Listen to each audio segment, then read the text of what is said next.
So we are seeing access layer, in which we are seeing the topic designing the access layer. Okay, so what are the different steps in designing the access layer? First, we have to create the mirror classes. Okay, so as I told you about why we are creating the mirror classes. Okay, the mirror classes, what are the number of objects we are going to create?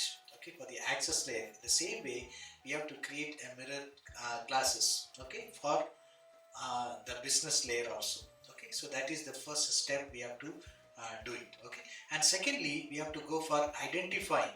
Okay, identifying the access layer. Okay, identifying the access layer relationship. See, as I discussed with you, the thing is, every time we will have the backend storage. Okay, so for that, what are the classes we have to create? The second step, we have to concentrate on it, what number of objects we have to create for the backup storage. Okay, and thirdly, we have to go for what are the different classes and what are the relationship we have to build between the classes. As you know about the different types of relationship between the classes is a simple association, okay, and then aggregation, and then composition, and also how you can enforce inheritance property between the classes. Okay, all these things we will do as a third step, right?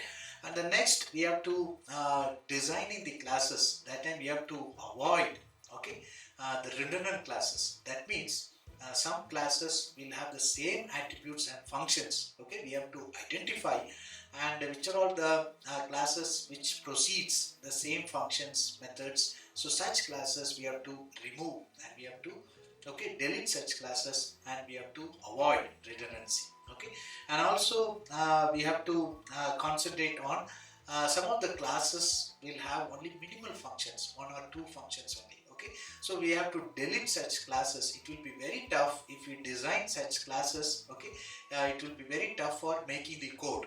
Okay, so the implementation model will become difficult if we create more classes with minimal attributes and functions. So we have to delete such and classes, and we have to add that functionality to some other classes to the main classes, so that it will be easy for making the code. Okay, so this process we have to iterate again and again, and we have to refine to get the better designing the access layer, right?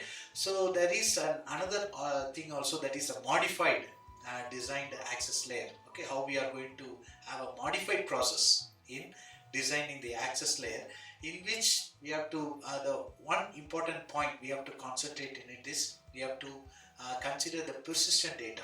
Okay, as I discussed with you about the transient data and the persistent data. If you subscribe my video, okay, you will know about the different types of data, transient and persistent data.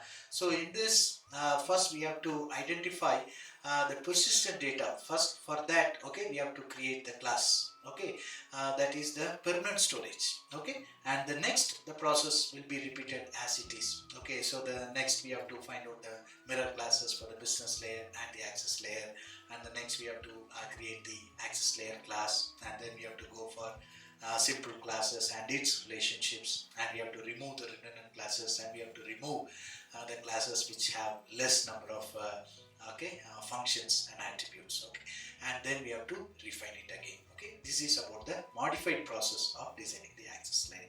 I hope you understood the access layer topic. Okay, so please subscribe and know all these subtopics, so that you will be very clear about